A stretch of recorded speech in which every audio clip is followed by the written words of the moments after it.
Welcome to Uptake information. आज की video में बात करेंगे।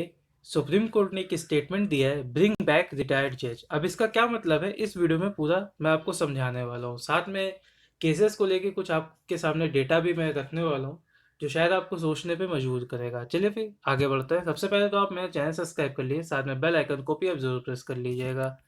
आर्टिकल आप देख सकते हैं टाइम्स ऑफ इंडिया का, supreme court gives life to article 224A।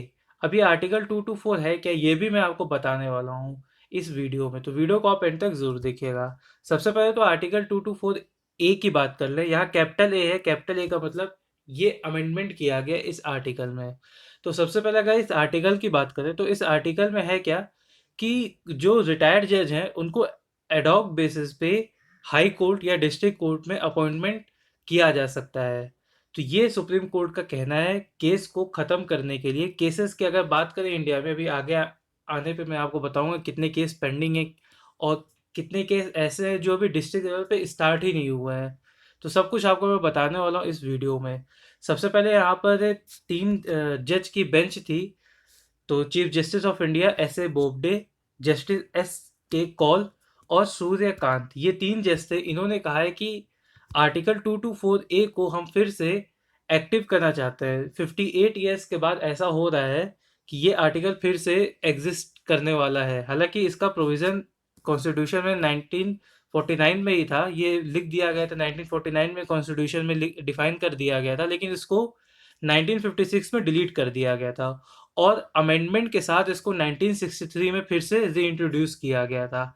तो इसमें जो अमेंडमेंट किया गया था, इसी की वजह से यहाँ पर कैपिटल ए आपको देखने के लिए मिलता है। जैसे 224 यहाँ पे कैपिटल ए है, तो कैपिटल ए का मतलब अमेंडमेंट है। 1963 में अमेंडमेंट के साथ इसको इंट्रोड्यूस किया गया था और इसमें यही था कि एडॉक बेसिस पे जज को अपॉइंटमेंट किया जा सकता है, लेकिन सिर्फ 2 से 5 साल तक की ही। अगर कोई भी केस है बहुत ज़्यादा, कोर्ट में अगर केस पेंडिंग पड़े हुए हैं, तो 2 से 5 साल तक की जज को अपॉइंट किया जा सकता है पर्टिकुलर कोर्ट में। ये इस आर्टिकल का कहना है। तो ये आर्टिकल 224A ये डिफाइन करता है। अब आगे बात करते हैं। ब्लूमबर्ग का आर्टिकल मैं आपके लेके आया हूँ कि कितना ज़्यादा इंडिया में केसेस हैं पेंडिंग पड़े हुए हैं। इस पे अब थोड़ी सी रोशनी डालने की कोशिश करते हैं। सबसे पहले मैं बता दूं, supreme court, high court, district court और मजिस्ट्रेट कोर्ट सबको मिला के 4 करोड़ पेंडिंग केसेस पड़े हुए हैं इंडिया में। एक काफ़ी लंबा अमाउंट है 4 करोड़ पेंडिंग केसेस का। अगर इसमें भी बात करें तो फरवरी 2020 तक की 3.65 करोड़ पेंडिंग केसेस थे। यहीं अगर नवंबर 2019 से कंपेयर किया जाए तो 3.59 करोड़ केसेस पेंडिंग थे। यानी केसेस हर दिन बढ़ रहे हैं। अब आपके सामने एक मैं ऐसा है कि डेटा प्रेजेंट करने वाला हूं जो शायद आपको सोचने पे मजबूर कर देगा। हाई कोर्ट की अगर बात करें, सिर्फ हाई कोर्ट में कितने केसेस पेंडिंग पड़े हुए हैं, तो टॉप पे आता है जो कोर्ट, वो इलाहाबाद कोर्ट आ रही है। उसमें अप्रॉक्स 8 लाख केसेस पेंडिंग पड़े हुए हैं। 8 लाख केसेस पेंडिंग है हाई कोर्ट में। सिर्फ अभी वो सिर्फ हाई कोर्ट पे है। इसके बाद वो सुप्रीम कोर्ट, अगर कुछ ऐसा फैसला आएगा तो उनको सुप्रीम कोर्ट भी जाना होगा। तो ये सिर्फ हाई कोर्ट पे बात है।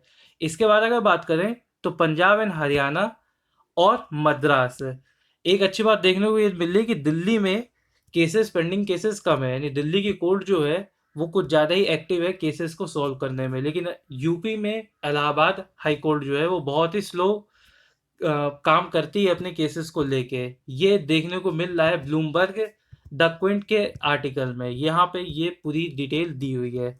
अब आगे बात कर लेते हैं।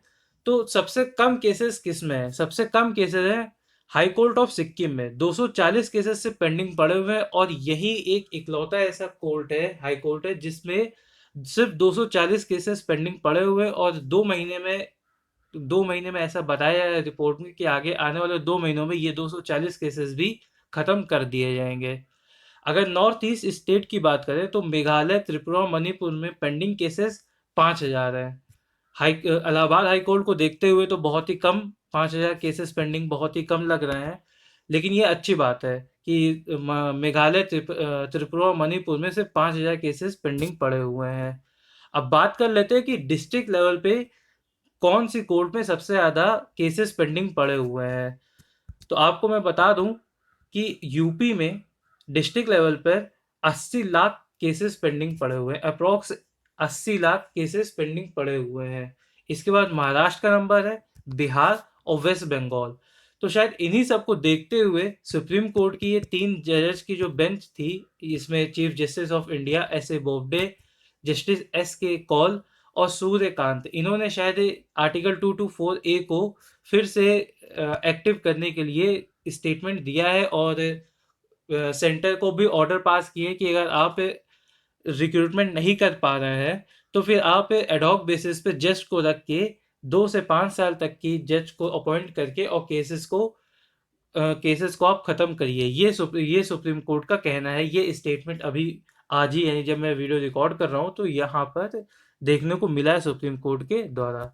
तो आई होप आपको ये सब समझ में आ गया होगा कि सबसे ज़्यादा केसेस कहाँ पर पेंडिंग है। डिस्ट्रिक्ट लेवल पे यूपी में सबसे ज़्यादा पेंडिंग है, 81 लाख केसेस पेंडिंग है। और अगर हर दिन एक केस भी सॉल्व करें तो आप सोच सकते हैं कि कितना टाइम लगने वाला है यूपी गवर्नमेंट को, यूपी के कोर्ट को डिस्ट्रिक्ट लेवल पर, कि अपने केस को वो ख़त्म कर पाएँ। इसके बाद महाराष्ट्र का नंबर आता है और फिर वेस्ट बंगाल, बिहार, इनका नंबर आता है केसेस के पेंडेंसी को लेके। तो आई होप आपको वीडियो में ये सब मैंने अच्छे तरीके से बता दिया होगा, आपको वीडियो पसंद भी आई होगी। पसंद आई होगी तो आप लाइक करिएगा, शेयर करिएगा, और साथ में अगर चैनल को सब्सक्राइब कर लीजिए हमारे, जिससे आगे आने वाली वीडियोज़ आपको ऐसे मिलती रहें। मिलते हैं नेक्स्ट वीडियो में, तब तक के लिए stay happy, stay safe. Thank you for watching.